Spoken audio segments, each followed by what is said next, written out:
المجد للثالوث القدوس المتساوي في الجوهر. Shalom, salam sejahtera di dalam nama Tuhan Yesus. Dalam program 5 Minute Apologetics kali ini, kita akan kembali melihat bagaimana seorang mu'alaf yang bicara tanpa ilmu tentang keyakinannya yang lama, demikian juga dengan keyakinannya yang baru. Dan dalam tayangan video singkat ini, ia sedang bincang-bincang dengan seorang muslim, seorang artis yang bernama Arie Untung, yang nampaknya bisa kita lihat ia sendiri kurang memahami ajaran dasar dalam imannya. Nah, mari kita saksikan videonya. Kita muslim, jangan sebut ini sebagai Injil. Kenapa? Ini memang tulisannya Injil. Kalau gua salah, tolong dikoreksi.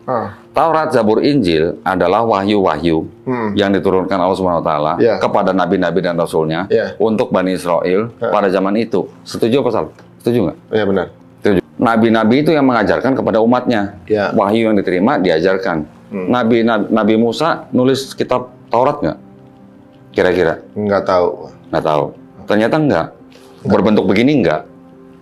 Nabi Daud menulis Mazmur nggak? Enggak. Nabi Isa menulis Injil nggak? Enggak. Jadi kalau kita sebut Injil, Injil adalah wahyu dari Allah SWT diturunkan kepada Nabi Isa Al-Masih untuk Bani Israel pada zaman itu. Wahyu. Kalau nabinya udah nggak ada, wahyunya kemana? Bersama nabinya. Nah, berarti Taurat, Zabur, Injil yang dimaksud oleh Quran bukan Bible-nya orang Yahudi, bukan Bible-nya orang Kristen. Nah, dalam video tersebut ada 3 hal penting yang ingin saya tanggapi. Yang pertama, si mu'alaf ini, yakni Don Ditan, tidak memahami makna Injil dalam kekristenan. Ia katakan bahwa seorang muslim tidak boleh atau jangan menyebut kitab Injil ini sebagai Injil, kata dia. Nah, nampaknya ia tidak memahami makna Injil dalam kekristenan. Harus diketahui, Injil itulah sebuah istilah yang berasal dari kekristenan. Injil merupakan dasar dan rujukan iman bagi seorang Kristen. Nah, karena itu makna, definisi dari Injil itu harus dilihat sesuai dengan makna yang berasal dari kekristenan itu sendiri. Jadi tidak boleh seorang dari agama lain kemudian memberikan makna, memberikan definisi yang berbeda, yang tidak sesuai dari apa yang diyakini dalam kekristenan. Kalau kita lihat sih, apa sebenarnya makna Injil? Injil itu merupakan bentuk Arab dari istilah berbahasa Yunani, Evangelion. Evangelion artinya kabar sukacita.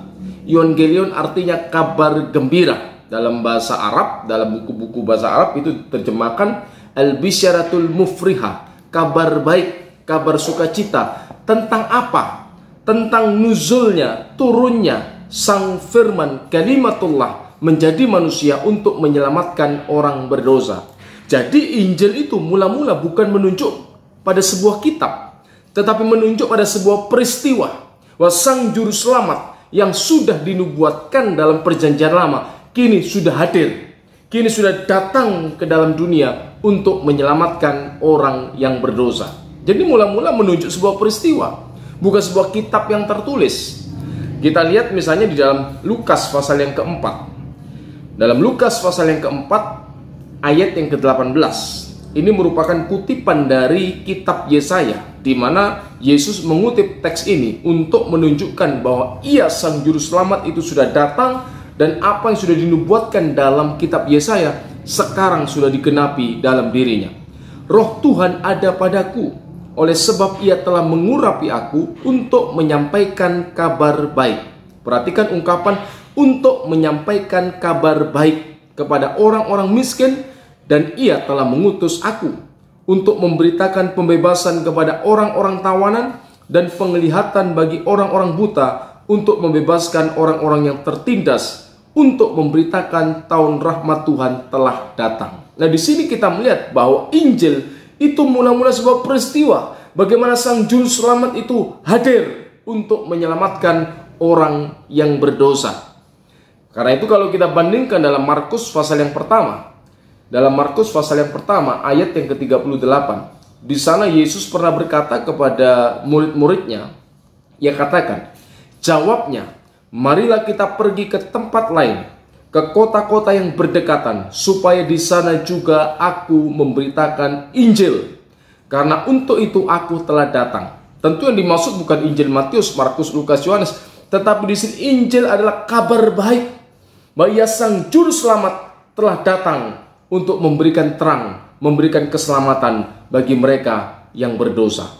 Nah, kemudian dalam perjalanan waktu, ya kan, karena tugas pewartaan kabar baik, tugas penginjilan yang diberikan Yesus kepada murid-muridnya, dan untuk memenuhi kebutuhan jemaat mendapatkan ajaran yang sehat, ajaran yang berotoritas, ajaran yang benar tentang siapa Yesus dan karyanya, maka kemudian Injil kabar baik itu dituliskan.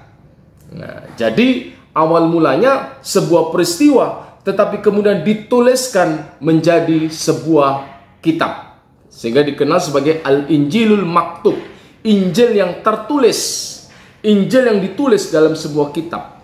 Nah, kalau kita belajar di dalam Islam sendiri, di Quran ada banyak disebut kata Injil di dalam Quran. Penyebutan kata Injil di dalam Quran sebenarnya kalau kita jeli itu justru membuktikan eksistensi sebuah kitab berbahasa Yunani yang ada di tangan orang Kristen, ya kan? Karena Injil bentuk Yunani, bentuk Arab dari kata Yunani Evangelion. Nah, dari Evangelion menjadi Al-Injil, justru menunjukkan bahwa memang ada eksistensi sebuah kitab berbahasa Yunani yang disebut Perjanjian Baru yang ada di tangan orang Kristen.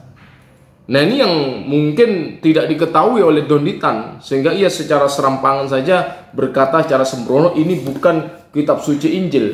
Padahal Injil itulah seperti yang dituliskan di dalam kitab-kitab yang ada di tangan orang Kristen. Injil Matius, Markus, Lukas, Yohanes, di mana kemudian murid-murid Yesus memenuhi tugas yang diberikan Kristus. Dalam Kisah Rasul pasal yang pertama ayat yang ke-8, kalau kita baca dalam Kisah Rasul pasal yang pertama ayat yang ke-8, Yesus memberikan mandat kepada murid-muridnya. Dalam Kisah Rasul pasal yang pertama, sebelum ia naik ke surga, apa yang dikatakan Kristus? Tetapi kamu akan menerima kuasa kalau Roh Kudus turun ke atas kamu, dan kamu akan menjadi saksiku di Yerusalem dan di seluruh Yudea dan Samaria sampai ke ujung bumi. Kamu menerima kuasa kalau Roh Kudus turun ke atasmu. Siapa Roh Kudus? Roh Kudus adalah Ruhullah, Hayatullah, hidup ilahi, yang memberikan pewahyuan kepada para nabi. Itu pun juga akan diam di dalam kehidupan murid-murid Yesus Kristus, yang akan memampukan mereka menjadi saksi, bukan hanya secara lisan, bukan hanya dalam perbuatan mengadakan mukjizat secara lisan dalam perkataan, tetapi juga dalam bentuk tulisan, memberikan pewahyuan ilahi, sehingga apa yang dituliskan mereka itu datang dan berasal dari Allah, sehingga tidak mungkin ada kesalahan. Nah, itulah kitab-kitab Injil yang kita kenal namanya Matius, Injil Markus, Injil Lukas, Injil Yohanes. Injil yang tertulis, kabar baik yang dituliskan dalam sebuah kitab tentang Yesus, siapa Dia yang sudah lahir, disalibkan, mati, bangkit dan naik ke surga, dan ia berjanji akan datang yang kedua kalinya. Inilah makna Injil yang diyakini oleh iman Kristen yang juga eksis dalam sejarah. Jadi bukan Injil sesuatu yang diangan-angankan, sesuatu yang diimajinasikan, tetapi tidak sesuai dengan fakta sejarah. Fakta sejarahnya, Injil Matius, Markus, Lukas, Yohanes itu ditulis oleh murid-murid Yesus menjadi kesaksian bagi orang-orang yang belum mengenal Dia, yaitu Sang Juru Selamat. Yang kedua, hal yang kedua yang saya tanggapi adalah pernyataan Donditan tentang penulis kitab-kitab tersebut. Ia katakan bukan Musa yang menulis kitab Taurat. Ia katakan bukan Daud yang menulis kitab Mazmur. Ia katakan bukan Yesus yang menulis kitab Injil. Yang pertama saya tanggapi, saya tidak tahu dari mana ia memperoleh dasar-dasar teologisnya ini. Al-Quran memberikan kesaksian bahwa Tuhan memberikan pewahyuan kepada Musa, yakni kitab Taurat, kemudian Zabur kepada Nabi Daud. Kalau kita perhatikan dalam perspektif Kristen, Yesus sendiri mengakui bahwa memang Musa yang menuliskan kitab Taurat. Ia pernah berkata, tidakkah kamu baca dalam kitab Musa? Berulang kali dalam kitab Injil, Yesus mengutip kitab Musa. Yesus menyinggung tentang Musa yang menulis hukum Taurat. Demikian juga para rasul. Kerap kali dalam surat-surat yang ditulisnya dalam Perjanjian Baru, para rasul mengakui kepenulisan Musa atas kitab Taurat. Tentang Daud sendiri, Yesus juga mengakui bahwa Daud berdasarkan pewahyuan Roh Kudus. Ketika ia berdialog dengan orang Yahudi, menurut kamu siapakah anak Daud? Orang Yahudi menjawab, kemudian Yesus menjawab, Yesus menjelaskan kalau Mesias itu disebut anak Daud, kenapa Daud menyebut dia tuannya? Berdasarkan pewahyuan dari Roh Kudus, kata Yesus, mengapa Daud menyebut Mesias my Lord, Adoni, tuanku. Nah, di sini Yesus mengakui bahwa Daud itu menulis Mazmur. Walaupun harus Anda ketahui juga, tidak semua kitab Mazmur dari pasal 1 sampai 150 itu ditulis oleh Daud.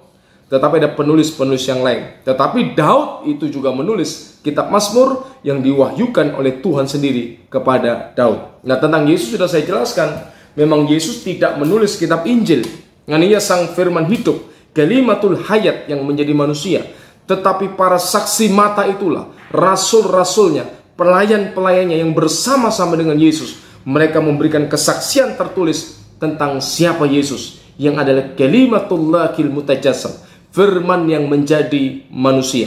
Ini yang harus kita ketahui tentang penulis-penulis kitab-kitab suci tersebut, sehingga tidak mengeluarkan statement-statement yang tidak berdasar, ya kan? Dan ia katakan juga bahwa Yesus menerima wahyu, yaitu Injil, hanya untuk orang Israel pada zamannya. Nah, tentu ini pernyataan yang tidak sesuai dari perspektif Kristen. Yesus sendiri sebelum ia naik ke surga, ia katakan jadikanlah semua bangsa, panta ta etne dalam bahasa Yunani. Panta itu semua, etne itu etnis, seluruh suku bangsa, jadikanlah mereka muridku.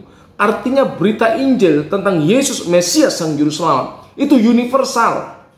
Bukan hanya untuk golongan tertentu, bukan hanya untuk zaman tertentu. Yesus katakan, aku menyertai engkau sampai kesudahan alam. Artinya berita Injil harus disampaikan, diberitakan kepada seluruh bangsa sampai kepada akhir zaman. Nah, ini yang betul, yang sesuai dengan kitab suci. Dan yang ketiga, tentang pernyataan Donditan bahwa penerima-penerima wahyu itu, ya kan, Musa, Yesus, Daud, setelah penerima wahyu itu meninggal tiada lagi, maka wahyu atau berita itu juga ikut hilang bersama penerimanya. Nah, saya tidak tahu yang mendapat teori-teori ini dari mana. Tetapi menurut pendapat saya jelas apa yang ia nyatakan itu bertentangan dengan Quran sendiri. Walaupun saya bukan Islam, tetapi saya bisa lihat pernyataan Donditan itu bertentangan dengan Quran sendiri. Kenapa? Karena kalau kita membaca misalnya ini, salah satu contoh saja dalam surat Al-Maidah ayat 44 sampai 47, atau kita lihat dari ayat 43 sampai 47, 48, di sana secara eksplisit jelas dinyatakan bahwa kitab Taurat dan kitab Injil itu tetap eksis, ada di tangan orang Yahudi, ada di tangan orang Kristen pada zaman Nabi Muhammad itu sendiri. Kan kalau menurut logikanya Donditan, ketika di abad pertama Yesus Mi'raj naik ke surga, Injil itu sudah tidak ada lagi. Tetapi nyatanya pada zaman Nabi Muhammad disinggung, ada orang Yahudi, ada orang Kristen, di mana mereka memegang kitab Taurat, kitab Injil. Kan saya bacakan misalnya di dalam surat Al-Maidah ayat yang ke-43. Dan bagaimanakah mereka, maksudnya orang Yahudi yang dimaksud, mengangkatmu menjadi hakim mereka, padahal mereka mempunyai Taurat yang di dalamnya ada hukum Allah. Kemudian mereka berpaling sesudah itu, dan mereka sungguh-sungguh bukan orang beriman.